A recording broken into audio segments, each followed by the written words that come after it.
Assalamu alaikum, dear learners. You are welcome to the online class of Barnamala School and College. How are you, my dear students? I hope you are fine by the grace of Almighty Allah. I am also fine.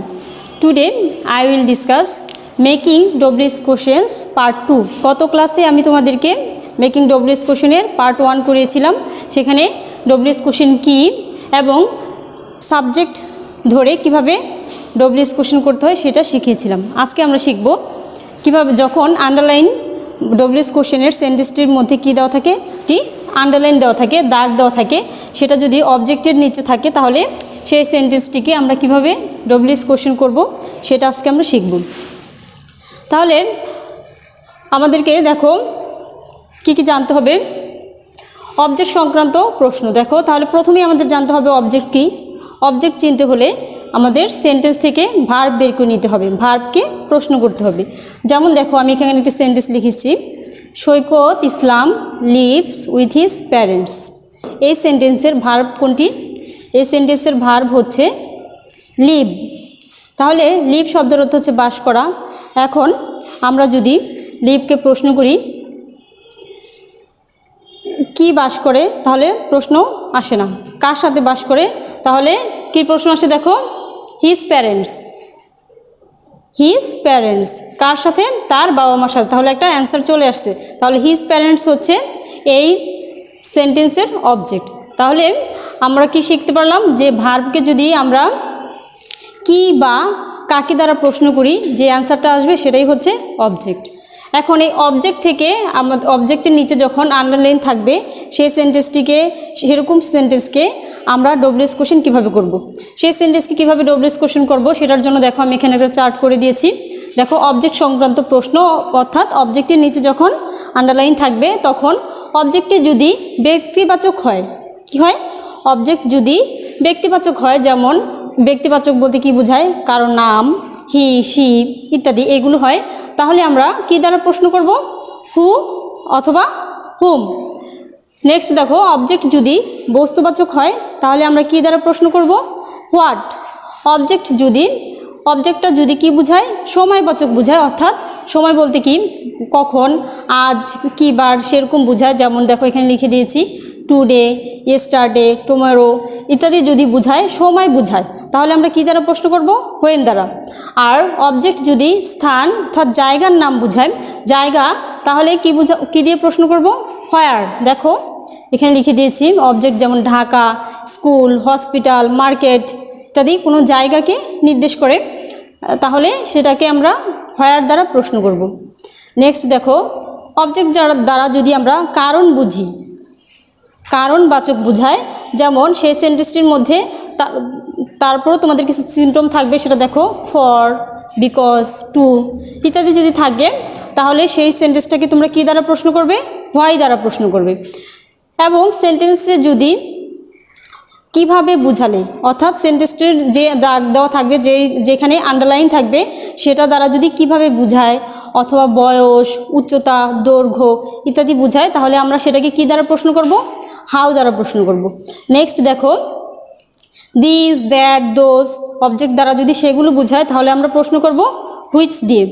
এখন দেখো আর আমাদের আরও কিছু জানতে হবে, সেটা হচ্ছে কিছু অক্সিলারি ভার্ব জানতে হবে। অক্সিলারি ভার্ব কি তোমরা জানো, তারপর আমি দেখো লিখে দিয়েছি am, is, are, was, were, have, has, had, can, could, shall, do, did, does এগুলো দেখো ইত্যাদি। আরও অনেক অক্সিলারি ভার্ব রয়েছে, আমি এখানে কিছু তোমাদেরকে লিখে দিয়েছি। দেখো আর অক্সিলারি ভার্ব যদি না থাকে তাহলে আমাদের কি করতে হবে? অক্সিলারি ভার্ব সরাসরি সবসময় সেন্টেন্সে দেওয়া থাকে না। যখন দেওয়া না থাকে তখন আমাদেরকে, যদি সেই সেন্টেন্সের ভার্বটি প্রেজেন্ট ফর্ম হয় তাহলে অক্সিলারি ভার্ব হিসেবে ডু হবে। যদি সেন্টেন্সের ভার্বটি প্রেজেন্ট ফর্মের সাথে অ্যাজ বা ইয়েস থাকে তখন কি হবে? ডাজ, এবং পাস্ট ফর্মে হলে ডিড হবে। এবার দেখো পার্সন চেঞ্জ, অর্থাৎ যে সেন্টেন্সটাকে তোমাকে WS কোশ্চেন করতে বলবে সেই সেন্টেন্সে যদি পার্সন আই, মি, উই, আস থাকে, সেটাকে কোশ্চেন করার সময় সেকেন্ড পার্সনে নিতে হবে, তখন সেগুলোর পরিবর্তে কি হবে? ইউ। আবার যদি দেওয়া থাকে মাই, মাইন, আওয়ার, সেটাকে আমরা প্রশ্ন করব ইউর দ্বারা। তাহলে এই জিনিসগুলো আমাদের কী করতে হবে? জানতে হবে। এখন দেখো শুধুমাত্র আমাদের দুইটা স্ট্রাকচার, আমি গত ক্লাসে একটা স্ট্রাকচার লিখে দিয়েছি, সেটা কি ছিল? হু এবং হোয়াট, সাবজেক্ট হু এবং হোয়াট, তারপর হচ্ছে ভার্ব থেকে বাকি অংশ। আজকে দেখো আমি আরেকটা স্ট্রাকচার লিখে দিয়েছি। এই দুইটা স্ট্রাকচার যদি তোমরা মনে রাখো, আর এই দুইটা স্ট্রাকচার দিয়ে আর এই চারটা যদি একটু মনে রাখো, তাহলে যত রকমের ডব্লিউএস কোশ্চেন আসুক তোমরা সবগুলি করতে পারবে। দেখো এখানে কি লিখেছি, WS word plus auxiliary verb plus subject verb plus বাকি অংশ। এবার দেখো তাহলে আমরা একটা এখানে সেন্টেন্স লিখেছি, সৈকত লিভ উইথ হিজ প্যারেন্টস। এই সেন্টেন্সটাকে আমরা কি করব, প্রশ্ন করব। তাহলে আমাদের প্রথমেই দেখতে হয়েছে কি, সেন্টেন্সের সাবজেক্টের নিচে আন্ডারলাইন আছে নাকি অবজেক্টের নিচে। যেহেতু অবজেক্টের নিচে দাগ দেওয়া আছে, আমরা যেহেতু অবজেক্ট কিছুক্ষণ আগেই বের করে ফেলছি, এখন আমরা অবজেক্ট থেকে কিভাবে প্রশ্ন করব সেটা দেখো। আমি 1 নম্বরে লিখেছিলাম, দেখো অবজেক্ট যদি ব্যক্তিবাচক হয়, দেখো এখানে অবজেক্ট ব্যক্তিবাচক হলে হু অথবা হুম দুটার যে কোনো একটি দ্বারা আমরা প্রশ্ন করতে পারবো, কখনো হু কখনো হুম। তাহলে এখানে আমরা হুম শব্দের অর্থ হচ্ছে, এবং হুম শব্দের অর্থ কি, কাকে, কাদেরকে, কার, সেটা বোঝায়। তাহলে হুম আমরা এখানে নিয়ে আসি, দেখো সেন্টেন্সের শুরুতেই হুম। এখন দেখো আমাদের রুলসে প্রথমে কি লিখেছিলাম, ডব্লিউএইচ ওয়ার্ড। ডব্লিউএইচ ওয়ার্ড বলতে কি বোঝায়, অর্থাৎ এই যে এখানে 9টি ডব্লিউএইচ ওয়ার্ড রয়েছে, আমরা গত ক্লাসে ডব্লিউএইচ ওয়ার্ডগুলো পড়েছিলাম। এই যে 9টি ডব্লিউএইচ ওয়ার্ডের যে কোনো একটি বসবে এখানে, যে কোনো একটি। এই কারণে আমি এখানে 9টি না লিখে একবারে লিখে দিয়েছি ডব্লিউএইচ ওয়ার্ড। তারপরে কি আসবে, অক্সিলারি ভার্ব। অক্সিলারি ভার্ব হচ্ছে সাহায্যকারী ক্রিয়া। এখন দেখো এখনই আমাদের কি আসবে, রুলস অনুসারে হোমের পরে একটা অক্সিলারি ভার্ব আসবে। এখন এই অক্সিলারি ভার্বটা আমরা কিভাবে নিয়ে আসবো, যদি সেন্টেন্সে অক্সিলারি ভার্ব দেওয়া থাকতো তাহলে সেই অক্সিলারি ভার্বটা নিয়ে আসলেই হতো। এখন দেখো এখানে অক্সিলারি ভার্ব দেওয়া নেই, এইখানে মেন ভার্ব রয়েছে কি, ভার্বের প্রেজেন্ট ফর্মের সাথে এস রয়েছে। দেখো লিভস, সৈকত লিভস। আমরা এখানে লিখে দিয়েছিলাম ভার্বের প্রেজেন্ট ফর্মের সাথে এস বা ইয়েস থাকলে অক্সিলারি ভার্ব কি আসবে, ডাজ। তাহলে তোমরা বুঝতে পেরেছো এখন কি লিখবো, এইখানে একটা অক্সিলারি ভার্ব আসবে ডাজ, হুম ডাজ। তারপরে দেখো রুলসে কি দেওয়া আছে, WH word auxiliary verb plus subject. এখন আমরা এই সেন্টেন্সের সাবজেক্ট কি, সাবজেক্ট কীভাবে বের করতে হয় গত ক্লাসে শিখিয়েছিলাম। আমরা ভার্বকে কে বা কারে দ্বারা প্রশ্ন করলে যে অ্যান্সার পাওয়া যায় সেটাই সাবজেক্ট। তাহলে এই সেন্টেন্সের সাবজেক্ট হচ্ছে কে বাস করে, সৈকত ইসলাম। তাহলে এখানে আমরা কি নিয়ে আসবো, হোম ডাজ সৈকত ইসলাম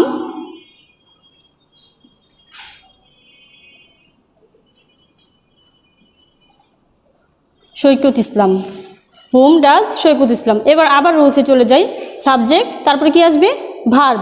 এখানে দেখো WH word auxiliary verb subject verb. তাহলে এই সেন্টেন্সের ভার্ব কোনটি, লিভ। এখন যখন আমরা এখানে অক্সিলারি ভার্ব হিসেবে ডাজ বসিয়েছি, এখানে এখন কি হবে, ভার্বের প্রেজেন্ট ফর্ম হবে, হুম ডাজ সৈকত ইসলাম লিভ। এখন দেখো এখানে লিখেছি প্লাস ডট ডট দিয়েছি, অর্থাৎ বাকি অংশ, অর্থাৎ সেন্টেন্সে যদি আর বাকি যা থাকে এক্সটেনশন অন্যান্য যে শব্দগুলি থাকবে এগুলো এখানে বসিয়ে দেব। তাহলে উইথ, এবং অবশ্যই একটা কোশ্চেন মার্ক হবে। তাহলে দেখো আমাদের হয়ে গেল whom does Saikat Islam live with. Saikat Islam কার সাথে বাস করে, সৈকত ইসলাম তার পিতামাতার সাথে বাস করে। তাহলে তোমরা নিশ্চয়ই এটা বুঝতে পেরেছো আমরা কিভাবে করেছি। আমাদের প্রথমেই দেখতে হবে আন্ডারলাইনটা কিসের নিচে দেওয়া আছে, এবং সেই যেই দাগটা যেখানে দেওয়া থাকবে সেটা ব্যক্তিবাচক হলেই আমরা কি করব, অবজেক্টের নিচে ব্যক্তিবাচক হলেই আমরা হুম অথবা হু নিয়ে আসবো। তারপর হচ্ছে স্ট্রাকচার অনুসারে দেখো auxiliary verb subject main verb বাকি অংশ কোশ্চেন মার্ক দিলেই আমাদের সেন্টেন্সটি হয়ে যাবে। দেখো নাম্বার 2, হি গ্রোস ক্রপস। এই সেন্টেন্সটির মধ্যে দেখো সেই একই রকম অবজেক্টের নিচে আন্ডারলাইন করা আছে, অবজেক্টের নিচে দাগ দেওয়া আছে। আমাদের এখানে কি করতে হবে, প্রশ্ন করতে হবে। দেখো আমি 2 নং এখানে লিখে দিয়েছি, অবজেক্ট বস্তুবাচক হলে আমাদের হট দ্বারা প্রশ্ন করতে হবে। অবজেক্টটা যদি বস্তুবাচক হয় তাহলে দেখো ক্রপস, সে জন্মায়, কি জন্মায়, শস্য ফলায়। সে গ্রোস শব্দের অর্থ হচ্ছে জন্মানো ফলানো। তাহলে সে কি চাষ করে ফলায়, ক্রপস শস্য। তাহলে এই শস্যটা হচ্ছে এই সেন্টেন্সের অবজেক্ট, এবং অবজেক্টের নিচে কি দেওয়া আছে, দাগ দেওয়া আছে। তাহলে আমাকে এটাকে প্রশ্ন করতে হলে কী দ্বারা করতে হবে? হোয়াট দ্বারা। তাহলে আমরা এখন রুলস ফলো করব। দেখো রুলসে কী রয়েছে, প্রথমেই ডব্লিউএইচ ওয়ার্ড, তাহলে আমরা প্রথমেই ডব্লিউএইচ ওয়ার্ড হিসাবে কী নিয়ে আসলাম? হোয়াট। এখন আমাদের কী নিয়ে আসতে হবে? Auxiliary verb. অক্সিলারি ভার্ব আনতে হলে আমাদের কী দেখতে হবে? ভার্বের কোন ফর্ম রয়েছে। যদি অক্সিলারি ভার্ব সেন্টেন্সে দেওয়া থাকে তাহলে সেই অক্সিলারি ভার্বটা নিয়ে আসলেই হতো, কিন্তু যেহেতু সরাসরি দেওয়া নাই, আমাদের অক্সিলারি ভার্ব করে নিতে হবে প্রেজেন্ট ফর্মের সাথে এস বাই এস থাকলে আমরা কী নিয়ে আসবো? ডাজ নিয়ে আসবো, যেহেতু সাবজেক্টের কি থার্ড পারসন সিঙ্গুলার নাম্বার এবং ভার্বের সাথে কি রয়েছে? এস যুক্ত রয়েছে, সে কারণে আমরা কি নিয়ে আসবো? ডাজ। What does. এবার কি নিয়ে আসবো? দেখো কি ছিল রুলসে? সাবজেক্ট, তাহলে কি আসবে? হোয়াট ডাজ হি, এবং তারপরে কি? ভার্ব। গ্রো ভার্ব, গ্রোসের ভার্বের প্রেজেন্ট ফর্ম হচ্ছে গ্রো, এবং সেন্টেন্সে আর কিছু নাই, তাহলে এটাই হয়ে গেল। দেখো হোয়াট ডাজ হি গ্রো, প্রশ্নটা কি হলো? What does he grow. Next দেখো, Maria gets up at 7:30 AM। Maria 7:30টায় ঘুম থেকে উঠে। এখন দেখো আন্ডারলাইন যেই অবজেক্টের নিচে দাগ দেওয়া আছে সেটা দ্বারা কী বোঝাচ্ছে? দেখো মারিয়া কখন উঠে, একটা সময় বুঝিয়েছে। দেখো অবজেক্ট যদি সময়বাচক হয় তাহলে কি করতে হবে? সেখান থেকে আমাদের কি দিয়ে প্রশ্ন করতে হবে? হোয়েন দ্বারা প্রশ্ন করতে হবে। অবজেক্টটা যদি কি হয়? সময়বাচক হয়, সেটা দ্বারা যদি সময় বোঝায় তাহলে আমাদের হোয়েন দ্বারা প্রশ্ন করতে হবে। এবং হোয়েন একটি ডব্লিউএইচ ওয়ার্ড। দেখো আমরা রুলসে কী লিখে দিয়েছি?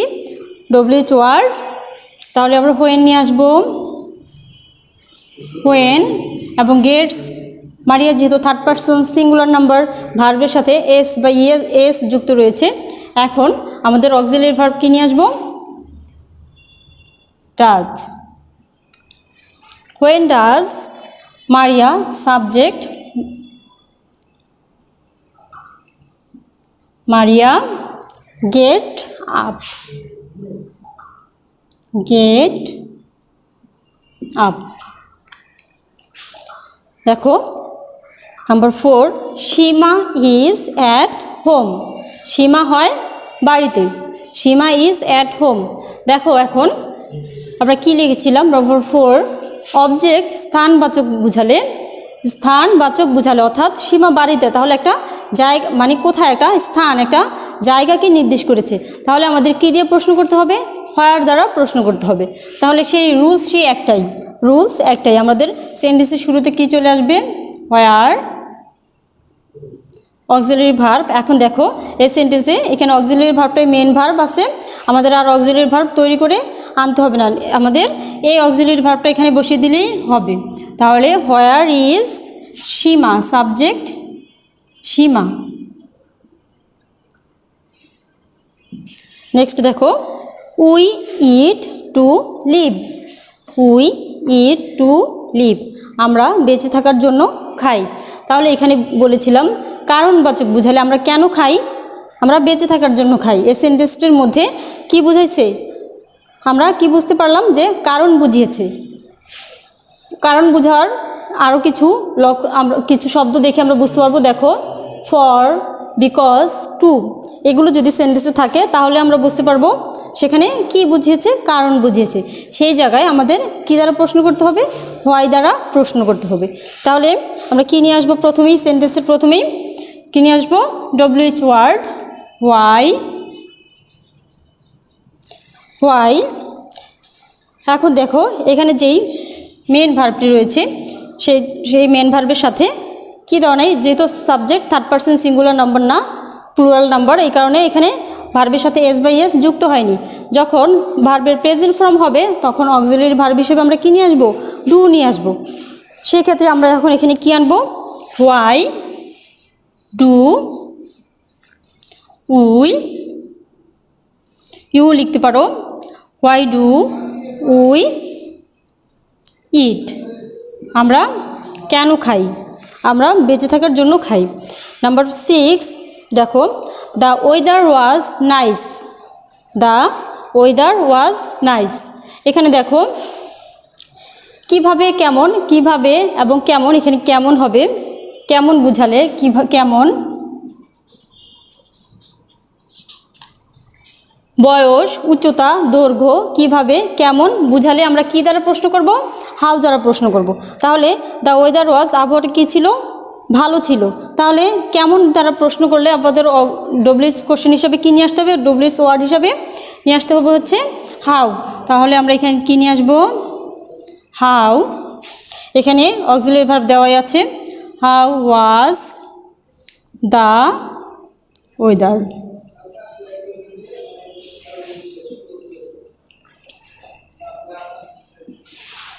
দেখো ডব্লিউএস কোশ্চেনের এই রুলসগুলো দ্বারা, এই রুলসগুলো দিয়ে যদি তুমি ডব্লিউএস কোশ্চেন করো, তাহলে ডব্লিউএস কোশ্চেন থেকে যে তোমাদের 10 মার্ক আসে, তাহলে সেখান থেকে তোমরা 5টা কোশ্চেনের অ্যান্সার সহজ ভালোভাবে করতে পারবে। শুধু তোমাদের এই চার্টটা একটু মাথায় রাখতে হবে। এই চার্ট কী হলো?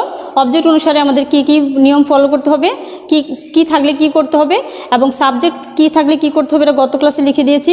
এই দুইটা এবং এই দুইটা রুলস, একটা আর গত ক্লাসে একটা দিয়েছি, এই দুইটা রুলস দিলে আর এইটা একটু মনে রাখলে তোমরা যেভাবেই ডব্লিউএস কোশ্চেন আসুক না কেন, সবগুলো ডব্লিউএস কোশ্চেনের অ্যান্সার তোমরা ইজিভাবে সহজভাবেই দিতে পারবে। নেক্সট ক্লাসে তোমাদেরকে আমি বোর্ডে যে ডব্লিউএস কোশ্চেনগুলো এসেছে সেগুলো প্র্যাকটিস করাবো। ততদিন পর্যন্ত সবাই ভালো থেকো, সুস্থ থেকো। আল্লাহ হাফেজ। Thank you everybody.